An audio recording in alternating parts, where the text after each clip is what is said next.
Hi everyone, আপনি কি income ট্যাক্সের ফাইল করেছেন এবছর? না, আপনি করেননি। আপনি হয়তো ভাবছেন আপনার ইনকাম 2.5 লক্ষ টাকার নিচে আমার ইনকাম ট্যাক্সে ফাইল করে কী হবে। কিন্তু আপনি কি জানেন, অ্যাজ পার ইনকাম ট্যাক্সের ল অনুযায়ী আপনি 2.5 লক্ষ টাকা করে ক্ষতি করছেন।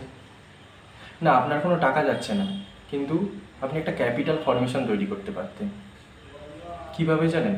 ফর আপনি টিউশন করেন এবং টিউশন থেকে আপনার পার মান্থ 20,000 ইনকাম হয়, যেটা বছরে 2,40,000 হয়। কিন্তু সেইটা যে আপনি কোনো রকম কোথাও দেখান না, আপনার ইনকামটা কোথাও শো হলো না, বা আপনি ইনকাম ট্যাক্সে রিটার্ন করলেন না। সেক্ষেত্রে আপনার কোনো ক্যাপিটাল ফর্মেশন তৈরি হলো না, অ্যাসেট তৈরি হলো না, যেটাকে আমরা হোয়াইট মানি বলে থাকি। সেই হোয়াইট মানিও তৈরি হলো না। এতে আপনার বছরের পর বছর ক্ষতি হচ্ছে। এবার এই হোয়াইট মানির পরিমাণটা হিউজ হতে পারে। আপনার ফ্যামিলিতে অনেকে ইনকাম করে। ইনকাম ট্যাক্সের রিটার্নের মাধ্যমে আমরা সেটাকে হোয়াইট মানিতে কনভার্ট করতে পারি। কিন্তু আপনি যদি ইনকাম ট্যাক্সের ফাইলটা করতেন, তাহলে আপনার একটা ক্যাপিটাল ফর্মেশন তৈরি হতো, এমনকি একটা অ্যাসেট তৈরি হতো, যেটাকে আমরা হোয়াইট মানি বলে থাকি। তো ইনকাম ট্যাক্সের ফাইল করলে এই একটা বিগেস্ট অ্যাডভান্টেজ, যে আমার হোয়াইট মানিটাকে খুব সহজে করে নেওয়া যায়। ইনকাম ট্যাক্সে ফাইল করার আরও কিছু কিছু কারণ আছে। ধরুন আপনি ল্যান্ড বিক্রি করেছেন, বা এগ্রিকালচারের ইনকাম হয়েছে, বা কোনো কিছু ক্যাপিটাল গেন হয়েছে।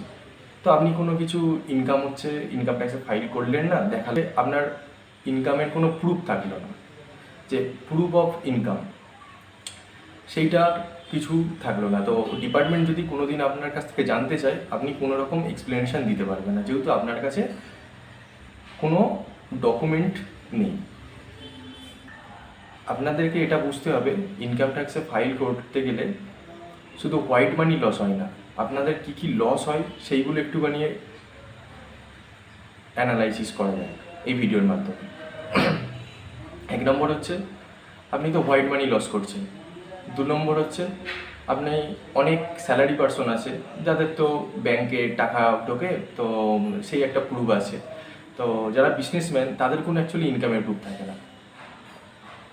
ইনকাম হচ্ছে 4 লাখ হলো, 6 লাখ হলো, 12 লাখ হলো, 20 লাখ হলো, অ্যাকচুয়ালি কোনো ইনকামের প্রুফ নেই। ইনকাম ট্যাক্সে ফাইল করলে আপনি ইনকামের প্রুফটা আপনার থাকবে, কারণ ওই অ্যাকনলেজমেন্টে আপনার কত ইনকাম করেছেন ওই বছরে সব কিছু ডিটেলসে লেখা থাকে। এমনকি একটা ট্রেডিং পিএল ব্যালেন্স শিট বানানো হয়, যাতে আপনার যে ট্যাক্স কনসালটেন্ট, সে অ্যাকচুয়ালি এটা বানিয়ে দেবে। সেখানে আপনার প্রফিট, ক্যাপিটাল সব কিছুই ডিটেলসে লেখা থাকে। রিফান্ড, 3 নম্বর পয়েন্ট হচ্ছে রিফান্ড। তো রিফান্ডের ব্যাপারটা, আপনার হয়তো ইনকাম হচ্ছে থ্রিশোল্ড লিমিট ক্রস করেনি, তাও আপনার ইনকাম থেকে হচ্ছে একটা টিডিএস কেটে নেওয়া হয়েছে, বা আপনি কমিশন, আপনি কোনো কিছু এলআইসিএসে কিছু করেন, বা কোনো ইন্স্যুরেন্স সেক্টরের কাজ করেন, সেক্ষেত্রে আপনার হচ্ছে কমিশন থেকে টিডিএস কেটে নেওয়া হয়েছে। বা আপনি এফডিতে অনেক টাকা ইন্টারেস্ট, এফডি করেছেন, সেখান থেকে একটা ইন্টারেস্ট ফান্ড, সেখান থেকেও একটা টিডিএস কেটে নেওয়া হয়েছে। তো টিডিএস কেটে নেওয়া হয়েছে, সেটা আপনি আইটি রিটার্নের মাধ্যমে হচ্ছে সেই টিডিএসটা রিফান্ড পেতে পারেন।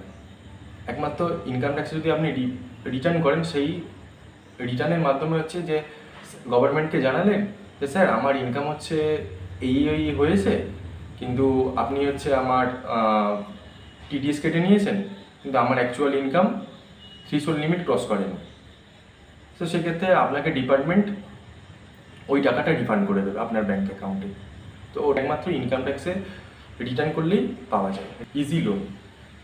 তো অনেকেই আছে যে হঠাৎ করে বিজনেসের জন্য লোনের প্রয়োজন হয়, কিন্তু যখনই লোনের প্রয়োজন হয় তখনই অ্যাকচুয়ালি ইনকাম ট্যাক্সের ফাইলটা করতে আসে, কিন্তু তার ব্যাক ইয়ারে ফাইলগুলো ইনকাম ট্যাক্সে ফাইল করা নেই। তো ইনকাম ট্যাক্স লোন পেতে গেলে ম্যাক্সিমাম 3 বছর ইনকাম ট্যাক্সে ফাইল করতে হয়। Current assessment year and previous 2 assessment ইয়ারে আইটি রিটার্ন করতে হয়। তো যেহেতু ইনকাম ট্যাক্সের হচ্ছে ফাইল করেনি, তো লোন পেতে গেলে সমস্যা হয়। তো আপনি যদি ইনকাম ট্যাক্সের ফাইল করতে থাকেন, তাহলে আপনার কিন্তু লোন খুব ইজিভাবে পাওয়া যায়। অনেকের হচ্ছে অ্যাকচুয়ালি ইনকামের উপরে বা তার লাইফের উপরে হচ্ছে রিস্ক কভার করে রাখে, যে আমার এই ইনকাম এর উপরে একটা রিস্ক কভার করে থাকে। তো রিস্ক কভার সাম অ্যাসিওর বাড়ানোর জন্য ইনকাম ট্যাক্সে ফাইল করার প্রয়োজন হয়। তো আপনার যদি আপনি মুখে বলেন যে আমার হচ্ছে এত ইনকাম, কেউ বিশ্বাস করবে, কেউ করবে না। কিন্তু আপনি যদি ইনকাম ট্যাক্সে ফাইল করেন, সেই অ্যাকনলেজমেন্টে লেখা থাকবে যে হচ্ছে আপনি ইনকাম কত আছে, সেই প্রুফ থাকবে। তো সেটার মাধ্যমে দিয়ে আপনি আপনার রিস্ক কভারটাকে বা সাম অ্যাসিওরটাকে অনেকটা বাড়াতে পারেন। ইন্স্যুরেন্স ক্লেম, ভগবান না করুক আপনার কোনো দিনই কোনো কিছু না হোক, কিন্তু ইন্স্যুরেন্স ক্লেমের ক্ষেত্রে ইনকাম ট্যাক্সে ফাইল করার প্রয়োজন হয়। ধরুন আপনার ইন্স্যুরেন্স ক্লেমের ক্ষেত্রে আপনার যা ইনকাম তার 10 টাইম কম্পেনসেশন পাওয়া যায়, 10 টাইমস। তো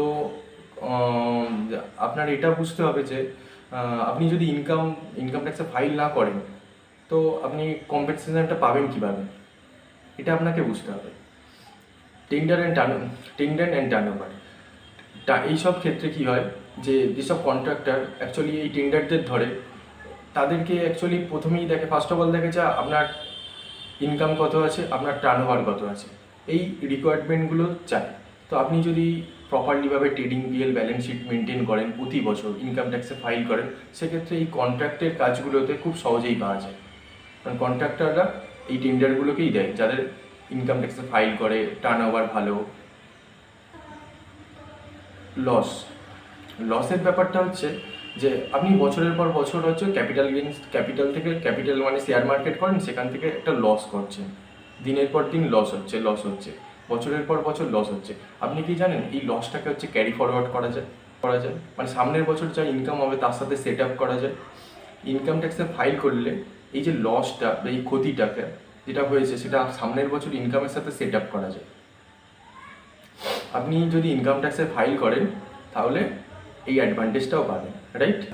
আপনি যদি বিদেশে ঘুরতে যাচ্ছেন বা হচ্ছে বিদেশে কোনো কিছু পড়াশোনা করতে যাচ্ছেন, সেক্ষেত্রে আপনাদের ফরেন ভিসা প্রয়োজন। আপনি যদি ইনকাম ট্যাক্সে ফাইল করেন, সেক্ষেত্রে এই ফরেন ভিসা যেখান থেকে ইস্যু হয়, খুব সহজে হচ্ছে আপনি যদি ইনকাম ট্যাক্সে ফাইল করে থাকেন, খুব সহজেই ফরেন ভিসা পাওয়া। মানে অ্যাকচুয়ালি গভর্নমেন্ট বেনিফিট বলতে এখানে বোঝাচ্ছে যে আপনি ইনকাম ট্যাক্সে ফাইল করলেন এবং আপনার যা ইনকাম সেটা হচ্ছে আপনি ইনকাম ট্যাক্সের রিটার্নের মাধ্যমে দেখালেন, সেক্ষেত্রে এই গভর্নমেন্ট বেনিফিটগুলো পাওয়া যায়। এই ছোটো ছোটো অনেক গভর্নমেন্ট বেনিফিট পায়, যার জন্য ইনকাম ট্যাক্সে ফাইল করার প্রয়োজন হয়।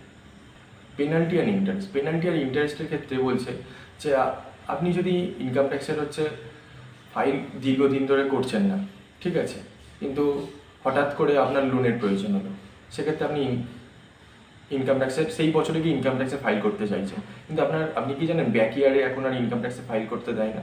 মানে 3 বছর আপনি করতে পারবেন, তার প্রিভিয়াসগুলো আপনি আর করতে পারবেন না।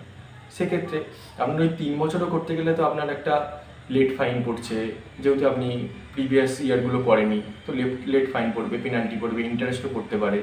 তো এই জিনিসগুলো হচ্ছে পেনাল্টি ইন্টারেস্টগুলো পড়বে। তো এই জিনিসগুলো হচ্ছে আপনারা সমস্যার সম্মুখীন হবে না। তো প্রতি বছর ইনকাম ট্যাক্সে ফাইল করা এই জন্য খুব জরুরি। এটা আপনি ধরুন আপনি বাড়ি কিনছেন বা গাড়ি কিনছেন, আপনি কি জানেন আপনি যে একটা হিউজ টাকা দিয়ে একটা জিনিস পারচেস করলেন, সেক্ষেত্রে আপনার ক্যাপিটাল ফর্মেশনটা কোথা থেকে এলো, এত ক্যাপিটাল কোথা থেকে এলো, এটা আপনার ডিপার্টমেন্ট আপনার কাছ থেকে এক্সপ্লেনেশন চাইতে পারে। এটা আপনার কাছ থেকে ডিপার্টমেন্ট খুব ভালো করে এক্সপ্লেনেশন চাইতে পারে যে আপনি ব্রেকআপ দিন, যে কি কি কি কি কি সোর্স অফ ইনকাম করেছেন, হ্যাঁ কত বছর ধরে করেছেন, কিন্তু আপনি সেই ডিটেলসটা আপনি দিতে পারবেন না, কারণ আপনি ইনকাম ট্যাক্সে ফাইল করেননি। তো এই কারণ হচ্ছে ইনকাম ট্যাক্সে ফাইল করার কিন্তু খুবই প্রয়োজন। আরও কিছু ম্যান্ডেটারি ব্যাপার আছে, সেই ব্যাপারগুলো একটুখানি আলোচনা করছি। আপনার যদি বিজনেসে 60 লাখ টাকার উপর টার্নওভার হয়, সেক্ষেত্রে আপনার কিন্তু হচ্ছে ইনকাম ট্যাক্সে ফাইল করা বাধ্যতামূলক। যদি প্রফেশন থেকে গ্রস রিসিপ্ট যদি 10 লাখের উপর হয় বা অ্যাবাভ 10 লাখ হয়, 10 লাখের উপর, সেক্ষেত্রে আপনার ইনকাম ট্যাক্সে ফাইল করা বাধ্যতামূলক। আপনার যদি ইনকাম থেকে টিডিএস 25,000 টাকার বেশি কাটে, সেক্ষেত্রে আপনার ইনকাম ট্যাক্সে ফাইল করা বাধ্যতামূলক। সেভিংসে যদি 50 লাখ টাকার বেশি থাকে, জমা পড়ে একটা ফিনান্সিয়াল ইয়ারে, সেক্ষেত্রে আপনার ইনকাম ট্যাক্সের রিটার্ন করা বাধ্যতামূলক। এই রিপোর্টগুলো, এই যে ব্যাপারগুলো বলছি, এগুলো কিন্তু সব তথ্য কিন্তু ইনকাম ট্যাক্সের ডিপার্টমেন্ট, এই ব্যাংক সব কিছু দিয়ে দেয়।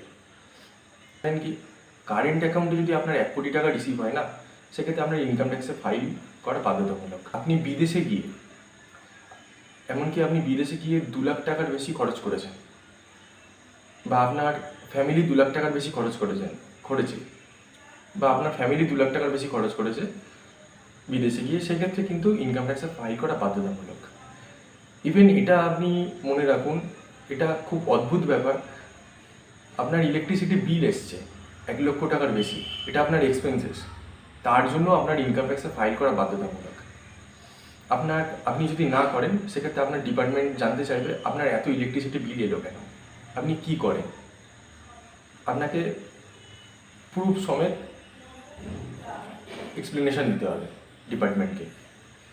প্রফেশনাল হিসেবে আমার এটাই রিকোয়েস্ট, আপনারা সবাই ইনকাম ট্যাক্সে ফাইল করুন। আপনার ইনকাম কম হলেও থ্রিশোল্ড লিমিট ক্রস করছে না, মানে থ্রিশোল্ড লিমিটের অ্যাবাভ হচ্ছে না, তাও আপনি থ্রিশোল্ড লিমিটের নিচেই আছেন, মানে আপনি 5 লাখ টাকার নিচেই আছেন, তাও আপনি ইনকাম ট্যাক্সে ফাইল করুন।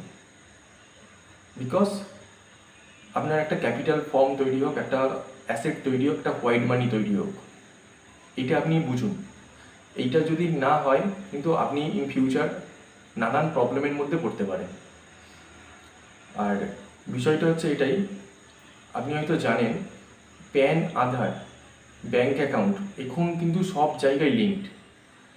আপনি হয়তো ভাবছেন যে আমার তো কোনো কিছু কেউ দেখতে পাচ্ছে না, আপনি ভুল জানেন।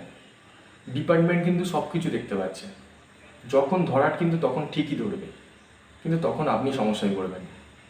আমার মনে হয় অ্যাজ এ ট্যাক্স কনসালটেন্ট হিসেবে আপনার সমস্ত কিছু মানে ফিনান্সিয়াল ডকুমেন্ট ক্লিয়ার থাকা দরকার। তো এই ভিডিওতে এর থেকে বেশি কিছু বলার নেই, এবং বলার সুযোগও নেই। সুস্থ থাকবেন, ভালো থাকবেন, আশা করি সবাই ইনকাম ট্যাক্সে ফাইল করবেন। থাকবেন, bye bye, take care, thank you.